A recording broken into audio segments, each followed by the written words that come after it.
संतोष पांडे जी जो है भीम निषाद के भी साथ रहते हैं और रामभुआल भी की लड़ाई जो है भारतीय जनता पार्टी से है, इनका गांधी जी से नहीं है। वो सुल्तानपुर की माता है। और कैसे गया? यही अखिलेश यादव जी से 2019 में उन्होंने कहा था कि जो है कांग्रेस को वोट मौर्य जी को ये कहना चाहते हैं कि उनको पुनः किसी विद्यालय में एडमिशन करा के पढ़ाई करनी चाहिए। सुल्तानपुर चैनल पे बहुत बहुत स्वागत है। हम राज ठाकुर। आज हम आपको एक ऐसे शख्स से मिलाने जा रहे हैं जो अखिलेश यादव के चहेते और समाजवादी पार्टी के लम्हुआ विधानसभा के सचिव राम कल्प यादव जी, जो कि उनका घर मकसूदन है। और अगर कहा जाए इनके बारे में तो अखिलेश यादव जी अगर सुल्तानपुर आए और इनसे ना मिले, ऐसा हो ही नहीं सकता। बिल्कुल अखिलेश यादव के बिल्कुल करीबी, और एक तरह से अगर ये भी कहा जाए कि सुल्तानपुर लोकसभा जो अभी चुनावी जंग चल रही है, पूरी जिम्मेदारी राम कल्प यादव जी को अखिलेश यादव ने दिया है। और हाल ही में भीम निषाद का टिकट कटा और रामभुआल निषाद को यहां से टिकट दिया गया। इन सब चीजों पे, मुद्दों पे हम आज बात करेंगे इनसे कि चुनाव कैसा चल रहा है, क्या इनके अंदर क्या भावनाएं हैं और चुनाव के प्रति क्या क्या हो रहा है, और जो आगे होने वाला है मतलब क्या रणनीति होगी, इन सब चीजों पे आज बात करेंगे। आज हमारे आपके बीच में राम कल्प यादव जी हैं, आपसे बात करते हैं और इन सभी मुद्दों पे बात करते हैं। सबसे पहले आपका इस चैनल पे बहुत बहुत स्वागत है। धन्यवाद आपको, बहुत बहुत। तो क्या है इस बार जैसे रामभुआल जी का टिकट, निषाद जी का टिकट कटा, भीम निषाद जी का, और रामभुआल को टिकट दिया गया, इस पर क्या कहना चाहेंगे? हम इस पर ये कह रहे हैं कि हमारे राष्ट्रीय अध्यक्ष जिसको कैंडिडेट बना के भेजे हैं, हमारी पार्टी, हमारे पदाधिकारी, सारे लोग मिलके उनको चुनाव जिताएंगे। नहीं, अभी तो जैसे ये हुआ कि जो है बीच में निषाद समाज के लोग नाराज हो गए थे। उन्होंने कहा कि जो है हमारे नेता जो है भीम निषाद हैं, हम रामभुआल को एक्सेप्ट नहीं करेंगे। बात भीम निषाद जी की है। उन्होंने मेहनत किया सुल्तानपुर जिले में कि भाई हमको टिकट मिलेगा, और काफी समय से यहाँ पे थे, तो उनके प्रति जो है निषाद समाज से और गैर समाज से भी जो है उनको बढ़त मिल रही थी, ऐसा नहीं है। और जब राष्ट्रीय नेतृत्व को लगा कि चुनाव हमारा निकालने में फंसेगा या कैसे, कुछ तो सोचे होंगे, इसलिए इनका टिकट काट दिए। और श्रद्धेय जो है रामभुआल निषाद जी को जो टिकट दिए हैं, तो राष्ट्रीय अध्यक्ष के ऊपर जब इनका टिकट फाइनल हो गया है, तो हमारी पूरी पार्टी जो है और 4 विधायक 5 विधायक जो भी हमारे यहाँ हैं, एक सिटिंग विधायक हैं, बाकी 4 पूर्व विधायक हैं, सारे लोग मिलके रामभुआल जी को चुनाव जिताने का काम करेंगे। नहीं, जैसे अभी आपने कहा कि जो 4-5 विधायक हैं, तो अभी जो है ताहिर जी इस समय विधायक हैं इसौली विधानसभा की, उन्होंने अभी जो है रामभुआल जी आए तो वो वहाँ पे नहीं थे, और किसी भी मंच पे अभी ताहिर जी वहाँ पे नहीं है, तो ऐसा क्या? माननीय ताहिर जी जो हमारे विधायक हैं, सिटिंग विधायक, मौजूदा विधायक, ये कई कार्यों में व्यस्त हैं। और जब रामभुआल जी आए थे, प्रथम आगमन इनका हुआ था, तो इनके छोटे भाई आगमन में थे, और इनके भाई, इनके परिवार के लोग रामभुआल के भी साथ में हैं। और हमारे ताहिर भाई भी जो है रामभुआल जी के साथ रहेंगे, उनके साथ मेहनत करके उनको चुनाव जिताने का काम करेंगे, क्योंकि राष्ट्रीय अध्यक्ष का जो निर्णय होगा वो हमारे यहाँ पूरी समाजवादी पार्टी का निर्णय सर्वमान्य किया जाएगा। नहीं, ऐसा लोग अभी बता रहे हैं कि ताहिर जी जो है नाराज है रामभुआल का टिकट मिलने से, जो है क्योंकि वो भीम निषाद को जो है उन्होंने चाहा कि भीम निषाद यहाँ से टिकट पाए, जो है टिकट मिल रही है। देखिए, सब लोग मेहनत करते हैं जी। जैसे मान लीजिए ताहिर जी भीम निषाद जी के साथ थे, और ताहिर जी रामभुआल निषाद जी के भी साथ रहेंगे, क्योंकि उनको भी राष्ट्रीय अध्यक्ष का जो है निर्णय सर्वमान्य करना पड़ेगा। वो साथ में रहेंगे, ऐसा नहीं है कि वो उनके साथ नहीं रहेंगे। अच्छा, टिकट कटने का कारण क्या था? जैसे क्या अखिलेश यादव जी को ये पता चल गया था कि भीम निषाद जी यहाँ से जैसे निकल नहीं सकते हैं, जो है चुनाव में कुछ उनको दिक्कतें आ रही हैं, ऐसा कुछ था क्या?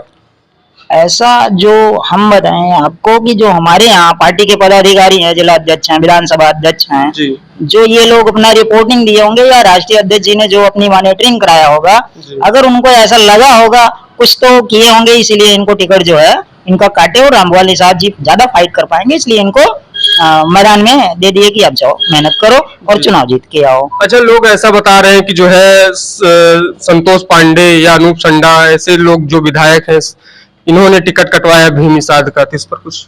संतोष पांडे जी जो है जी। हमारे सुल्तानपुर जिले के, क्या उत्तर प्रदेश में वो चर्चित चेहरे हैं। जी। अगर उनको लगा होगा कि भीम निषाद चुनाव नहीं जीत पाएंगे, रामभुआल जी चुनाव जीत जाएंगे, तो वो अपनी बात राष्ट्रीय अध्यक्ष जी को बताए होंगे। राष्ट्रीय अध्यक्ष को ही निर्णय लेना था, उन्होंने निर्णय लेके किया होगा। और आरोप लगाना कि संतोष पांडे जी ने ऐसा टिकट कटवा दिया या रामभुआल को दिला दिया, तो हर आदमी अपना विचार रख सकता है राष्ट्रीय अध्यक्ष जी को। अब राष्ट्रीय अध्यक्ष जी जो जिसको चाहे, जिसको टिकट दिए हैं, उनके साथ सब लोग रहेंगे। संतोष पांडे जी जो है भीम निषाद के भी साथ रहते हैं और रामभुआल भी के साथ हैं।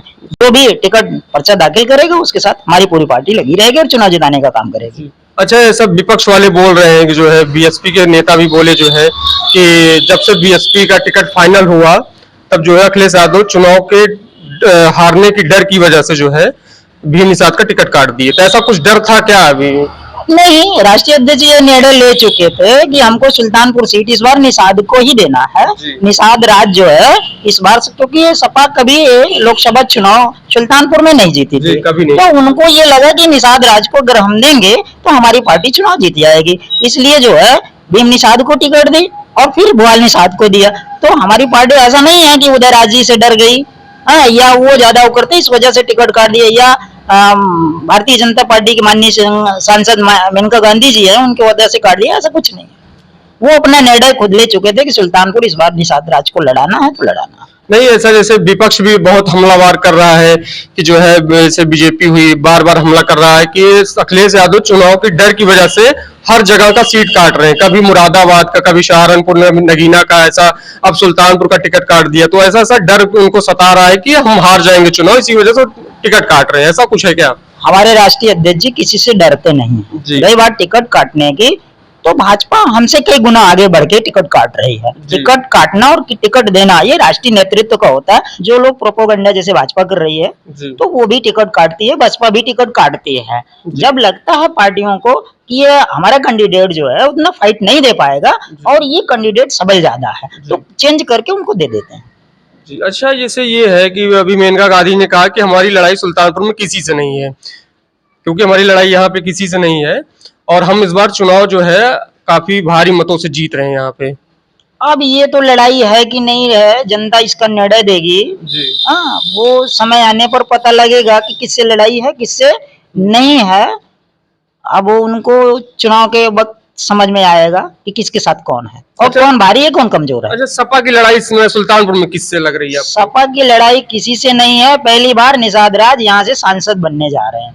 अच्छा, सुल्तानपुर पहली बार समाजवादी पार्टी का सांसद बनेगा। जैसे अभी आजादी के बाद से कभी तक सुल्तानपुर में कोई सांसद नहीं बना, तो इस बार क्या रिकॉर्ड बनेगा क्या सुल्तानपुर का? की बार रिकॉर्ड बनेगा कि कोई सुल्तानपुर से समाजवादी पार्टी का निषाद राज सांसद बन के आया। अच्छा जी, लगभग कितने मतों से? अब ये मत के लिए तो हम नहीं बता सकते, 1000, 1 लाख या 1.5 लाख कहने के लिए अलग की बात है, सब अपनी थिंकिंग। क्योंकि देखिए वोट पब्लिक को करना है, सुनना पब्लिक को है। और इस बार पार्टी ने मान बना लिया है कि बसपा को नहीं देना है, भाजपा को भी नहीं देगा। भाजपा जो है सबसे ज्यादा भारत देश में अगर गर्त में ले गई है तो भारतीय जनता पार्टी ले गई। भारतीय जनता पार्टी से पब्लिक का विरोध है, ना कि कैंडिडेट से। जैसे मेनका गांधी का यहाँ से किसी से विरोध नहीं है, लेकिन भाजपा से विरोध है, इसलिए माननीय सांसद को तीसरे नंबर पर पब्लिक करने जा रही है और समाजवादी पार्टी का सांसद यहाँ पे बनेगा मेनका जी को। अच्छा, जैसे आपने कहा कि सांसद जी को तीसरे नंबर पे करने जा रही है, और अगर काम की बात, विकास की बात करें तो बीजेपी तो काम कर रही है। बीजेपी सिर्फ झूठ का प्रोपेगेंडा फैला रही है, काम कुछ भी नहीं कर रही है। बीजेपी वाले काम गिना नहीं सकते। रही बात सांसद जी की, जो यहाँ की मेनका जी हैं, वो वास्तव में उनको पब्लिक सम्मान देती है और सबको। सुल्तानपुर का कोई भी व्यक्ति अगर फोन करता है, बताता है मैं सुल्तानपुर का हूँ, तो उनकी बात को वो सुनती हैं। सांसद जी बहुत बेटर हैं और सुल्तानपुर के जिले की माता जी हैं, उनका सर्व समाज उनका सम्मान करता है। भारतीय जनता पार्टी की वजह से चुनाव में अब इस बार उनको हराएगा। सारी लड़ाई जो है भारतीय जनता पार्टी से है, इनका गांधी जी से नहीं है। वो सुल्तानपुर की माता हैं और रहेंगी, उनका सम्मान बरकरार रहेगा। पार्टी की वजह से उनको लोग हरा देंगे। अच्छा, अभी मेनका जी ने जो अभी 90 मछुआरों को मुंबई से उन्होंने आजादी दिलवा छुड़वाया उनको, तो जैसे काम तो उन्होंने किया है, हर जगह काम किया है, शहर में जो है सड़कें बनवाई, जो है हर जगह गड्ढा मुक्त सड़कें किया है। बीजेपी तो हर जगह काम कर रही है। अगर अखिलेश यादव की बात की जाए तो 5 साल इनकी भी सरकार थी, 2012 से 2017 तक।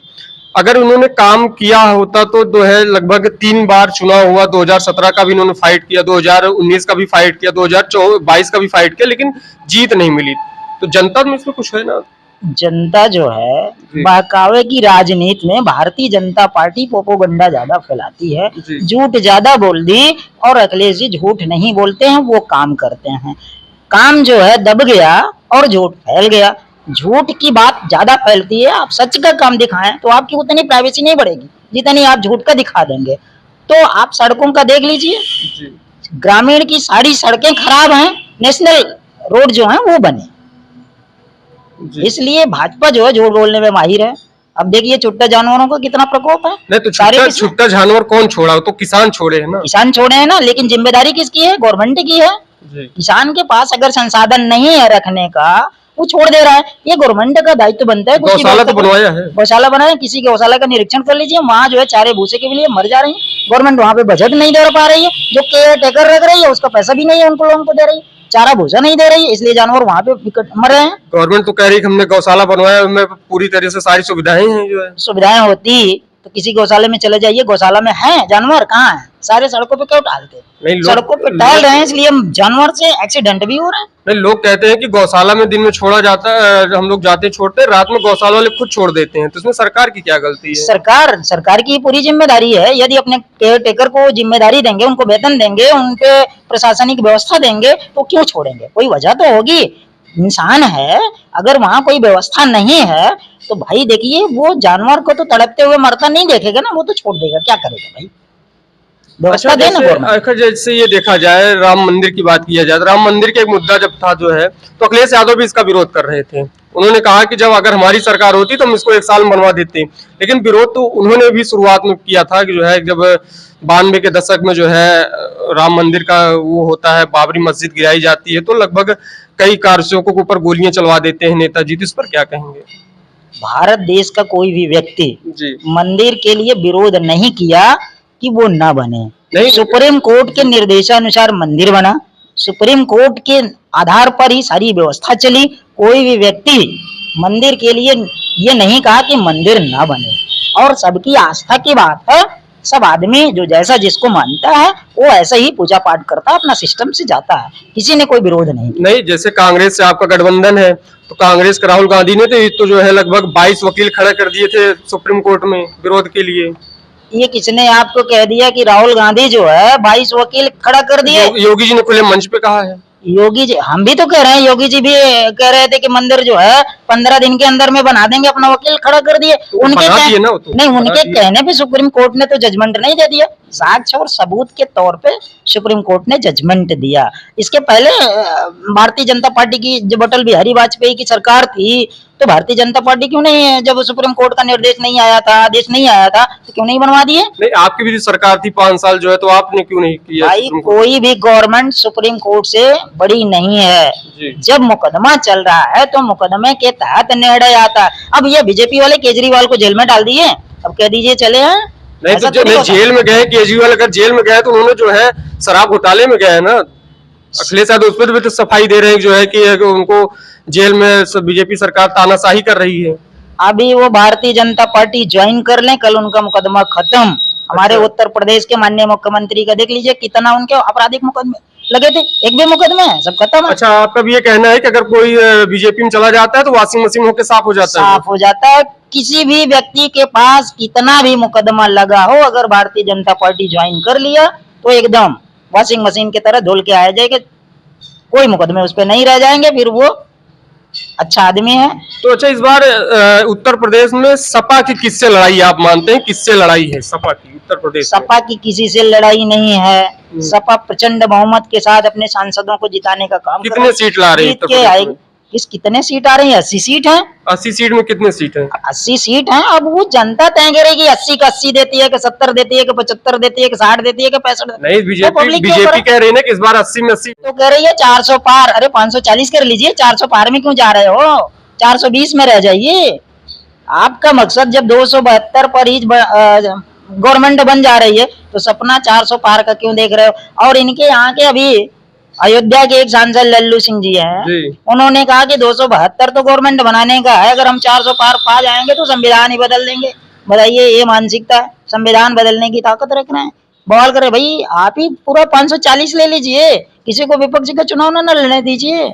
नहीं, संविधान कौन बदल सकता है? बाबा साहब ने बनाया तो संविधान ऐसे कोई थोड़ी बदल देगा। अरे ये तो माननीय सांसद जी से पूछिए, जो उन्होंने कहा कि अगर 272 तो जीतने के लिए हमारी गवर्नमेंट बन जाएगी, 400 के पार लाइए, हम संविधान बदल देंगे। नहीं, संविधान में क्या बदला जा सकता? अब वो बता सकते हैं भैया हम क्या बदल देंगे, संविधान ही खत्म कर देंगे, कुछ रहेगा ही नहीं। आज प्रधानमंत्री रहेंगे, बाकी कुछ नहीं। अब वो आप बताइए, प्रधानमंत्री कहते हैं 1 नेशन 1 इलेक्शन, यानी एक देश एक चुनाव। तो अच्छा तो है ना कि बार बार जो सब होता है, खर्चा होता है, देश का पैसा जाता है, तो एक बार होगा ना। अब भाई पंचायत का चुनाव होता है, 3 चुनाव होते हैं जी। हाँ जी। विधायक का चुनाव होता है, एमएलसी का चुनाव होता है, एमपी का चुनाव होता है जी। भारत देश में कम से कम 6-7 चुनाव होते हैं जी। एक दिन में कैसे संभव है? और यहाँ शिक्षा स्तर इतना खत्म कर दे रहे हैं कि अगर व्यक्ति वोट करने जाएगा तो वो भूल जाएगा कि मैं किस कैंडिडेट को चुनाव में वोट करूं, मेरा कैंडिडेट कौन जीत के आए जी। हाँ, शिक्षा के स्तर पर, जबकि भारतीय जनता पार्टी शिक्षा स्तर एकदम खत्म कर दे रही है। भारत देश की मेन बुनियाद है शिक्षा स्तर और स्वास्थ्य व्यवस्था। अगर दोनों बेटर हैं तभी जो है देश आगे बढ़ सकता है। जो विश्व गुरु बनाने का सपना देख रहे हैं, आप सपोज करिए 80 करोड़ व्यक्तियों को जो है 5 किलो राशन पिला दिए, ऐसे ही बन जाएंगे? कैसे बन जाएंगे भाई? नहीं, राशन तो देना चाहिए ना, कि गरीब है तो गरीबों को राशन देना चाहिए। यही तो भारत देश में सबको गरीब आप बना दे रहे हो। 5 किलो में 20% तो बच रहे हैं, बाकी 80% को आप राशन पे 5 किलो पर आश्रित कर दे रहे हो। उनके डेवलप के लिए व्यवस्था नहीं बढ़ा रहे हो। सपोज करिए हम अपना व्यक्तिगत 5 किलो पे मेरा 1 महीने का चलेगा? नहीं चलेगा ना। तो हमको डेवलप करने के लिए व्यवस्था गवर्नमेंट को बनानी चाहिए ना, कि पब्लिक की शिक्षा बढ़िया हो जाए, पब्लिक का स्वास्थ्य ठीक ठाक हो जाए, तभी तो वर्क करेगा, तभी तो आगे बढ़ेगा। वो नहीं करेंगे। तो आप क्या कहते हैं कि राशन बंद कर दिया जाए? नहीं, राशन चालू रखा जाए, गरीबों में बांटा जाए। ऐसा नहीं है कि राशन बंद कर दें, लेकिन राशन के साथ साथ आम आदमी का स्वास्थ्य भी ठीक करिए आप, शिक्षा भी ठीक करिए आप, उसके रोजगार की गारंटी भी दीजिए। अभी देखिए पेपर लीक सारे हो जा रहे हैं, नौकरी करने का देने का कोई चांस नहीं है इनके पास ना। कोई 10 साल के अंदर में माननीय प्रधानमंत्री जी कहते तो 2 करोड़ जो है पर ईयर जो है हम देंगे। 10 साल हो गया, 10 दूना 20 करोड़ होती। 20 करोड़ अगर व्यक्ति पा गए होते नौकरी, आज भारत देश कहाँ की कहाँ होता। दिए कुछ नहीं दे रहे हैं। लेकिन जो आप पेपर लीक की बात कर रहे हैं तो उनके ऊपर तो कार्रवाई हुई ना, जितने लोग की। कार्रवाई होने से क्या भैया फायदा? आप बताओ, कार्रवाई अगर 10 लोग मान लीजिए, जैसे बुलडोजर चला दिए ना, 10 लोग मान लीजिए, 10 लोगों को घर बर्बाद। आज जैसे गलत एक कर रहा है, किसी चीज को बनाने में पूरे परिवार का पैसा लगता है, और गलती एक किया, सारे घरों जैसे गिरा दिए, तो उसमें परिवार के सारे लोगों का तो पैसा गया।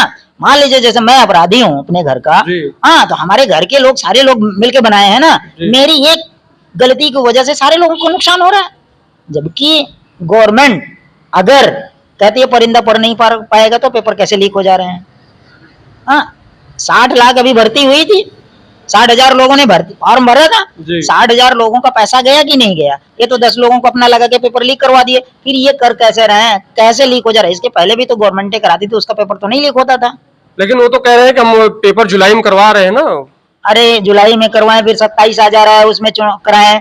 5 साल से यही तो करा रहे हैं, बाकी कुछ कर रहे हैं। 5 साल के अंदर 10 साल केंद्र सरकार की कितनी नौकरियां दे दे, इसको बजट अपना दे दें।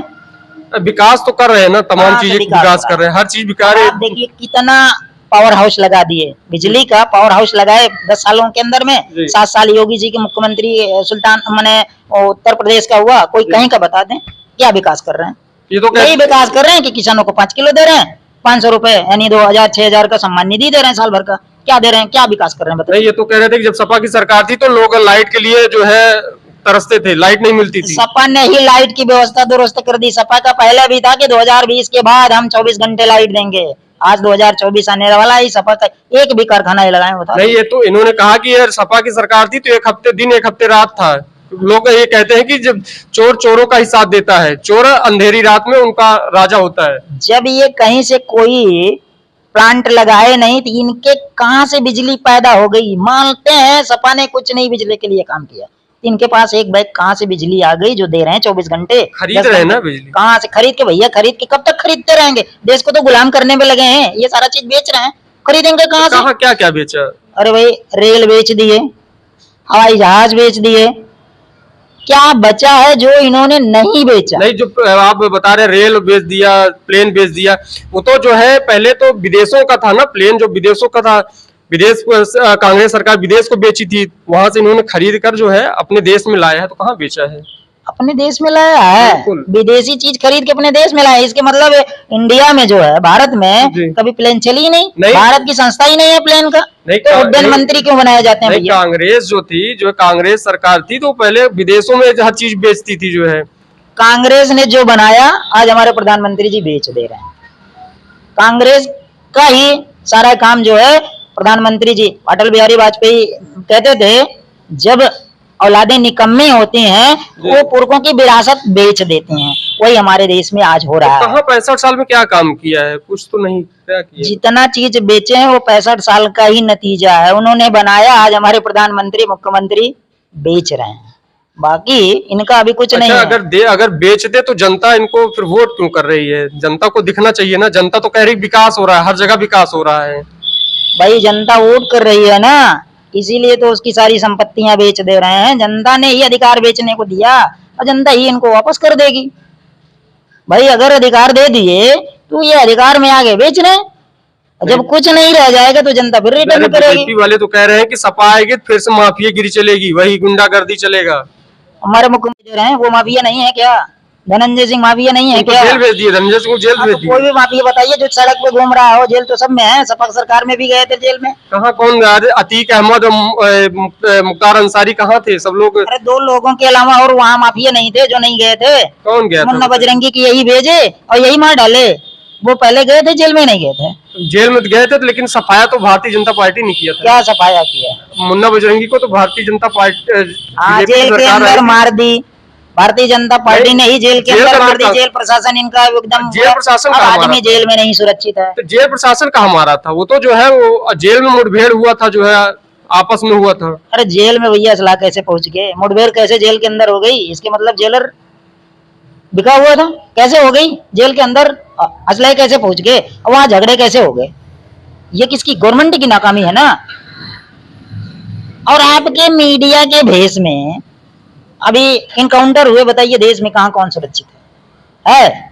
अभी हमारी आपकी डिबेट चल रही है, पता लगा आप पिस्टल निकालो हमको दाग दो, बताइए। तो ये तो कह रहे हैं ना कि हमने माफिया को सफाया कर दिया, माफिया को मिट्टी में मिला दिया। अरे भैया अपने सुल्तानपुर की घटना देख लीजिए, अगर माफिया को सफाया कर दिए होते तो 10 दिन 15 दिन पहले गोली क्यों लगती? उसको तो जेल भेज दिए ना। अरे जेल भेज दिए, ये कोई चारा थोड़ी है। अभी हम आपको गोली मार दें और हमको आप जेल भेज दिए तो आप तो वापस आएंगे नहीं। योगी जी, जब ये माफिया है ही नहीं तो गोलियां कहाँ चल रही है? योगी जी कहते हैं कि अगर कोई माफिया एक चौराहे पे मारता है तो दूसरे चौराहे पे उसका राम नाम सत्य हो जाता है। कहाँ सत्य हुआ? किसका हुआ? अभी इसके पहले घनश्याम तिवारी जी का सुल्तानपुर में मर्डर हुआ, वो माफिया का मर्डर हुआ था। माफिया क्यों बचा था? जेल भेज दिया था ना, जेल भेज दिया था। फिर उस व्यक्ति का इनकाउंटर क्यों प्राइवेट आदमियों ने कर दिया? क्या उसको सरकार थोड़ी करवाई है? सरकार करवाई है। सरकार सुरक्षा नहीं दे पाई इसीलिए तो उसका इनकाउंटर हुआ। भाई क्यों हो गया? जब माफियागिरी खत्म हो गई, जब माफिया कोई रह ही नहीं गया तो लोग कैसे मारे जा रहे हैं? बात तो ये है ना, कैसे मारे जा रहे हैं? नहीं तो ये थोड़ी है कि सरकार जो है माफिया गिरी को बढ़ावा दे रही है, तो कह रहे माफिया को हम प्रदेश से बाहर कर रहे हैं। प्रदेश में अगर बाहर गए होते तो सुल्तानपुर में गोली क्यों चलती, लोग क्यों मरते? हर जगह ऐसा कोई जिला नहीं है जहां हर हफ्ते में एक मर्डर ना होता जी। हर हफ्ते कोई ना कोई दग रहा है, और जब जेल में सारे माफिया हैं तो गोली क्यों चल रही है? नहीं जेल में है लेकिन सबको सफाया कर दिया ना योगी सरकार। वही तो मैं बतिया नहीं समझ पा रहा हूँ, अगर सफाया हो गए तो गोलियां कैसे चल रही है? अभी सुल्तानपुर में अब शहर में छोटे छोटे सबकी थोड़ी कर पाएंगे, सरकार थोड़ी इतना कर पाएगी। अरे तो भाई इंटरनेशनल माफिया तो भारत में नहीं है, तो अखिलेश सरकार में भी तो बहुत माफिया थे। हाँ सब इंटरनेशनल थे, किसी पे कोई कार्रवाई नहीं होती थी। अखिलेश यादव में वो उठा के देख लीजिए कितने लोग। अतीक अहमद को जो है अखिलेश यादव ने उन्हीं के चक्कर में हमारी जो है भारतीय जनता पार्टी पड़ी है। हाँ फिर अब अतीक अहमद का ले लीजिए, उनके तहत कानून के प्रक्रिया के तहत सिस्टम, कोई भी व्यक्ति किसी को मारेगा तो उसके लिए कोर्ट है, कोर्ट के तहत जजमेंट होगा, जो सिस्टम आएगा वो अपना जाएगा। अच्छा, विकास की बात थोड़ा कर लेते हैं। जैसे अगर आपकी सरकार बनती है तो इस बार पीडीए का नारा दिया है, पिछड़ा दलित अल्पसंख्यक का, तो इसमें अगड़ा फिर कहाँ रहेगा? ठाकुर, ब्राह्मण और बनिया ये कहाँ जाएंगे? भाई ईडब्ल्यूएस बना है नहीं बना है? जी, वो तो सरकार बनाई है बीजेपी। नहीं, ईडब्ल्यूएस बनाई है ना, इसके मतलब अगड़े में जो भी गरीब हैं जी, वो पीडीए में नहीं आते। पीडीए का मतलब जो गरीब है, जी, हाँ, जिसके पास सिस्टम नहीं है, जो आगे नहीं बढ़ सकता है, हाँ, वो अगड़े में भी जो है गरीब हैं, पिछड़े में भी गरीब हैं, अल्पसंख्यक में भी गरीब हैं। ये समाजवादी पार्टी सारे गरीबों को विकास में ला रही है, उत्थान में ला रही है, और पीडीए की सरकार बन रही है। इसीलिए हमारे प्रधानमंत्री जी और मुख्यमंत्री जी परेशान हैं। परेशान है? वो तो कह रहे हैं कि अखिलेश यादव आपा खो बैठे हैं इस बार। अरे आपा वो खुद खो बैठे हैं, क्या बोल देते हैं कुछ पता ही नहीं लगता कि अब क्या बोल देंगे। अभी केशव प्रसाद मौर्य जी ने कल के एक बयान में कहा कि गप्पू और पप्पू की जोड़ी इस बार फिर यूपी में आ गई है और ये लोग फिर से प्रदेश को बेचने के कगार पे ला रहे हैं, पप्पू गप्पू की जोड़ी। हम पप्पू गप्पू तो छोटे बच्चे नहीं बोल पाते, वो तो माननीय सांसद हैं और डिप्टी सीएम है। डिप्टी सीएम के मुख से ये भाषा शोभा नहीं देती। अखिलेश यादव पूर्व चीफ मिनिस्टर रह चुके हैं, नेता प्रतिपक्ष हैं। यदि उनको, और रही बात राहुल की, राहुल किसी पार्टी के प्रेसिडेंट रह चुके हैं, हाँ, और मौजूदा माननीय सांसद हैं, तो उनसे बड़ी हैसियत में है। तो केशव मौर्य जी को हमें ये लगता है कि उनको शिक्षक का स्तर सुधार के पुनः पढ़ाई करनी चाहिए किसी विद्यालय में। अच्छा, जैसे 2017 में भी कांग्रेस पार्टी और आपकी पार्टी का जो है गठबंधन था। केशव मौर्य जी को ये कहना चाहते हैं कि उनको पुनः किसी विद्यालय में एडमिशन करा के पढ़ाई करनी चाहिए। जी, फिर गठबंधन टूट कैसे गया? यही अखिलेश यादव जी से 2019 में उन्होंने कहा था कि जो है कांग्रेस को वोट मत देना। भाई बहुत चीजें जो है, हाँ, साथ में आती हैं। अभी आज हमारा आपका संबंध है, क्या गारंटी लिख के दे दीजिए कि हम और आप पुनः हमेशा के लिए मिलते रहेंगे? सबका अपना काम है, सबकी अपने। भाई राहुल गांधी को भी था, हम प्रचंड बहुमत में आएंगे, पब्लिक हमको देगी, हम बनेंगे, अपनी गवर्नमेंट चलाएंगे। अखिलेश यादव का था, पब्लिक हमको प्रचंड बहुमत में लाएगी, हम अपने गवर्नमेंट चलाएंगे, अपनी पार्टी चलाएंगे। बीजेपी भी पहले 2 सीट पे लड़ती थी, आज पूरा भारत देश में लड़ रही है।